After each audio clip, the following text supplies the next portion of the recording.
E aí, turma da Química, hoje chegando aqui com mais uma videoaula sobre separação de misturas. Mas antes de entrarmos na separação das misturas, vamos observar o seguinte. Na aula passada nós falamos sobre misturas e substâncias.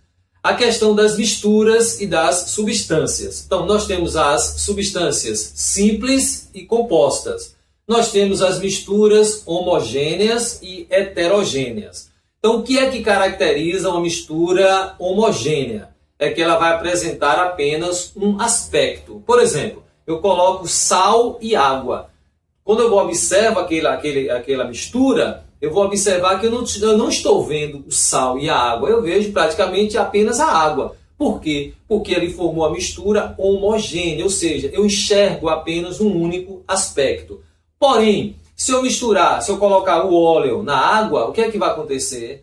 Eu vou ver o óleo e a água. Então, eu vou ter ali dois aspectos. Se eu estou vendo dois aspectos, então trata-se de uma mistura heterogênea, tá certo? Então, observe que é simples de observarmos essa questão aí das misturas homogêneas e heterogêneas.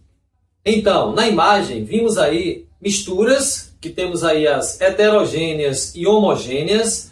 Do lado aí das heterogêneas, nós vamos ter catação, peneiração, ventilação, separação magnética, flotação, dissolução fracionada, levigação, decantação e filtração.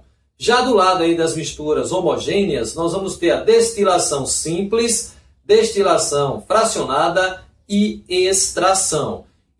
Hoje nós vamos apenas trabalhar com as misturas heterogêneas, tá certo? E no próximo vídeo nós estaremos trazendo a separação das misturas homogêneas. Então vamos a elas. Então, como nós misturamos na aula passada, nessa agora nós vamos separar, tá certo? Vamos começar pela catação. Então, o que é a catação?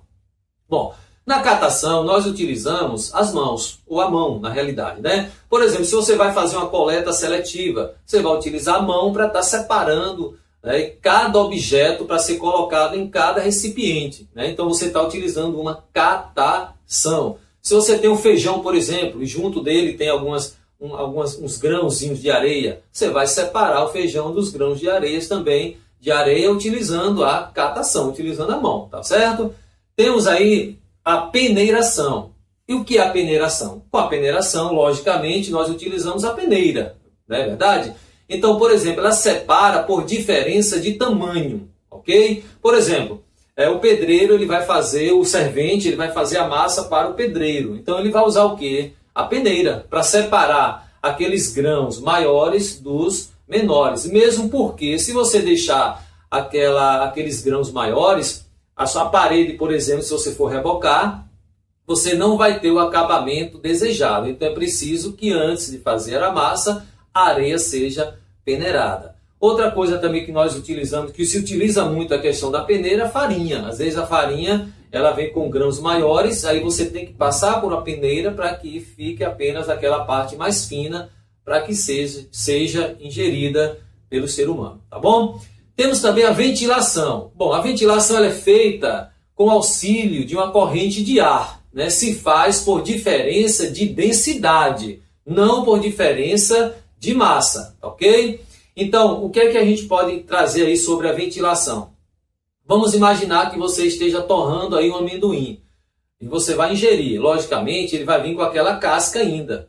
Então, o que você vai fazer? Você vai esfregar nas mãos, aí nas suas mãos vão ficar tanto a casca quanto o caroço aí do amendoim. Então você vai soprar e, logicamente, aquela casca ela vai sair. Então está separando uma substância menos densa de uma mais densa. No caso da casca do amendoim é aquela menos densa e o amendoim, logicamente, é a mais densa, tá certo? Quem cria passarinho, por exemplo, sabe muito bem que quando você coloca aquele alpiste, o que é que vai acontecer? O passarinho ele vai comer aquela partezinha de dentro e vai deixar a casca, né? Se você observar direitinho, com o tempo fica uma grande quantidade de casca. Então as pessoas têm que ir lá até a gaiola, o lugar onde está aquele alpiste, e soprar também. Por quê? Porque aquela casca, como ela tem uma densidade menor do que o caroço ou do que o alpiste completo, ela vai estar sendo separada, tá certo? Tem também a poeira, né? Às vezes você está num recipiente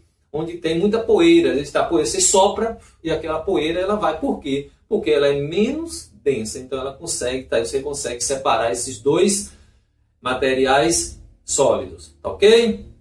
Bom, além da catação, da peneiração, da ventilação, temos também a separação magnética. Esta separação magnética, ela traz também a questão do ímã. Nós vamos utilizar o ímã, que ele atrai substâncias ferromagnéticas. Nós podemos citar aqui, por exemplo, como substâncias ferromagnéticas. Não são apenas estas, apenas alguns exemplos, como o ferro, o cobalto e o níquel, que são os principais, né? As principais substâncias ferromagnéticas, tá certo? Então, por exemplo, você está numa serralheria. Então o rapaz está lá serrando o ferro, por exemplo, né? Lógico. E aí o que é que acontece? Ao serrar o ferro, estão caindo limalhas no chão. Então vamos imaginar que aquelas limalhas estejam caindo numa areia, por exemplo. Então o que é que vai acontecer? Está misturando ali a limalha com a areia. Aí você pega o ferro, ou você pega o ímã, que vai atrair o ferro, logicamente, né? Então você passando ali pelaquela mistura, você vai observar que o ímã ele vai atrair o ferro, né? Ele atraindo o ferro, então ele vai estar separando ali a limalha da areia através de uma separação magnética, tá bom? Temos também a flotação, né? A flotação, como você viu aí também na imagem no início do vídeo.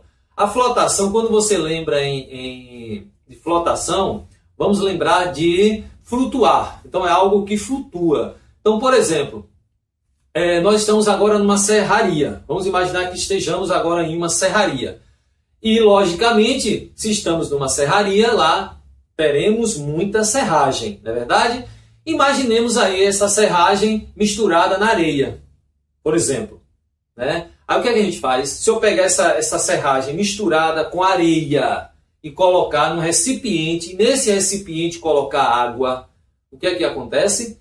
Isso, muito bem. A serragem ela vai subir, que ela é menos densa, e a areia ela vai descer. E no meio aí vai ficar a água. Então nós vamos observar o seguinte: areia, água e serragem. Então houve aí uma separação, uma flotação. A serragem ela flutuou. É a mesma coisa de você colocar isopor, né? Se você misturar o isopor também na água, ou na areia, ou em qualquer outra substância, e colocar água, substância sólida, e colocar água, logicamente ele vai subir, né? Ele vai flutuar. Então houve aí uma flotação, tá bom? Temos também a dissolução fracionada. Olha só a dissolução fracionada. Vamos imaginar aqui que tenhamos sal e areia. Um exemplo, né? Sal e areia. Tá? Eu misturei sal e areia. Logicamente, se eu estou trabalhando com separação de misturas, eu quero separar aí o sal da areia. O que é que eu vou fazer? Bom, ao colocar o sal com areia em um recipiente e colocar água, o que é que vai acontecer? O sal ele vai dissolver na água, logicamente, e a areia ela vai ficar no fundo do recipiente. Então, nesse primeiro momento, já aconteceu uma dissolução fracionada. Por quê? Porque você colocou o sal, ele dissolveu, e a areia ficou lá no recipiente. Então, já separou. Aí, se você quiser o sal de volta, o que é que você vai fazer?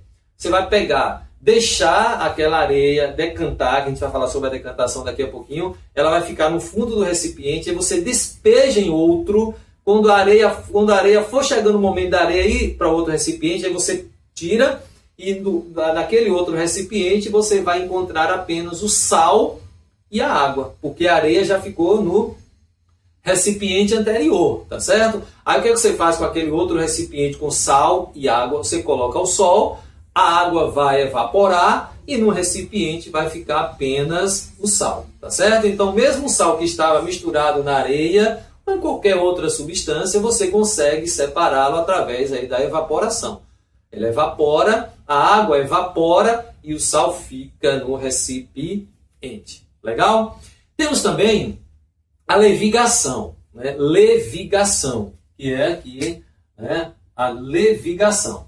Que ela vai acontecer também por diferença de densidade, que utilizamos aí na realidade uma corrente de água. Observe que na ventilação nós utilizamos uma corrente de ar. Já na levigação nós vamos utilizar uma corrente de água. O exemplo mais simples que a gente pode passar aqui para vocês nesse momento é a questão da bateia. Eu não sei se vocês já viram, mas a bateia é aquele material cônico, né? Ele é cônico, onde as pessoas, os garimpeiros, eles ficam lá retirando, botam o cascalho e fica rodando assim no sentido da água está saindo e ficando só aquele material sólido, né? Então aquele material sólido, ele, logicamente, por ele ser denso, né? Aquele material, quanto mais denso, mais ele vai ficar na bateia, que é o caso do ouro, por exemplo, já que o ouro é uma substância densa, é muito densa, então ele vai ficar no fundo da bateia, tá certo? Aí o que é que o garimpeiro faz? Ele coloca mercúrio, né? Coloca mercúrio, porque ao colocar o mercúrio, o que é que vai acontecer? Ele vai dissolver todos os pedacinhos de ouro e formar uma única liga. Então observe que a visualização do ouro vai ser muito maior quando ele coloca o mercúrio, não é verdade? Porque ele dissolvendo os pedacinhos e formando uma única liga, o ouro vai ficar muito mais denso e a questão da separação vai ser bem mais, vai facilitar muito a separação, tá certo? Então, o mercúrio é utilizado nos garimpos justamente para isso, para dissolver o ouro, para que ele forme ali uma substância única e seja a questão de facilitada a visualização. O grande problema é que o ouro ele é tóxico e causa aí várias e várias doenças, e não vem ao caso colocarmos aqui as doenças agora, mas a gente também pode estar em outro vídeo, estar discutindo sobre os efeitos do mercúrio, tanto no meio ambiente quanto na nossa saúde, tá bom? E é interessante a gente observar também que existem os garimpeiros, aqueles mais também outros que existem, de você colocar uma parte, algo assim elevado, onde você coloca o material, o cascalho, e joga aquela corrente de água. Então aquela corrente de água, ao chegar aqui nesses materiais, aquela parte menos densa, ela desce com a água e fica aqui somente aquela parte mais densa, que aí onde provavelmente tenha a questão do ouro, tá bom? O problema também disso é que a questão da destruição ambiental também é muito grande, né? Porque esse material ele vai contaminar rios, lagos, ou seja, é algo assim muito daninho à natureza, principalmente quando se utiliza o mercúrio, que geralmente eles colocam sim, porque como nós já havíamos falado, ele vai exatamente facilitar, ele vai dissolver o ouro e formar aquela liga para facilitar a separação, tá bom? Temos também a decantação, que aí nós vamos trabalhar com sólido e líquido, ou líquido, pode ser também. Mas observemos o seguinte, vamos imaginar que compramos hoje um tanque de 500, de 100 ou de 1000 litros, não interessa, colocamos água. Aí, água, aparentemente, nós estamos vendo aquela água limpa, limpinha, tranquila. Quando passa ali 2, 3, 4, 5 dias, a gente retorna lá ao tanque e vamos observar que o fundo dele ficou cheio de impurezas, né? ou de substâncias sólidas. Então, o que é que aconteceu? Toda aquela substância sólida que veio na água, ela decantou, ou seja, ela desceu. Por ela ser mais pesada, ela desce. Então fica a água naquela parte ali de cima, né, e as substâncias sólidas, elas descem, né, por serem mais densas, mais pesadas, tá bom? Então aí houve uma decantação, é quando aquela substância sólida, ela desce, ela decanta, tá ok? Temos também, para finalizarmos aqui o nosso momento, esse primeiro momento, temos a filtração, né? Um exemplo também simples que a gente pode colocar aqui agora nesse momento é a questão do filtro que nós utilizamos nas nossas casas. Por exemplo, quando eu coloco água no filtro, eu vou observar que existem ali 1, 2, 3 ou 4 velas, dependendo do filtro, né? Geralmente são 2 velas. Mas o que é que acontece? Ali é uma substância porosa, né? Você não enxerga, mas ali existem vários e vários poros que vão justamente, esses poros, eles vão filtrar esta água. Como é que eles vão filtrar? A parte sólida, ela é retida e a parte líquida, ele deixa passar, ou no caso a vela deixa passar. E aí, o que é que nós vamos observar? Que a mistura, inclusive, só acontece a filtração em misturas heterogêneas, tá certo? Então, aquela parte que fica na vela, ela é chamada de resíduo. E a parte que passa, que é aquela água que nós bebemos, ela é chamada de filtrado, tá bom? Então, na filtração, o resíduo, a parte sólida é chamada de resíduo. Aquela parte que ficou é chamada de resíduo. E a parte que passou, que é aquela parte que a gente vai ingerir, o que é chamada de filtrado, tá bom? Então, turma, hoje vamos apenas trabalhar com essas misturas, que são as misturas heterogêneas, para que o vídeo não fique muito longo. Então, hoje nós vimos aqui a catação, peneiração, ventilação, separação magnética, flotação, dissolução fracionada, levigação, decantação e filtração, tá bom? Então, na próxima aula, vamos trabalhar com as misturas, ou na realidade, com a separação das misturas homogêneas, onde nós vamos trabalhar com destilação simples, destilação fracionada e extração, tá bom? Estou separando aqui esses momentos para que o vídeo não fique muito longo, tá certo, galerinha? Então, ficamos aí hoje com as misturas heterogêneas, ou seja, com a separação das misturas heterogêneas. Valeu, turma da Química!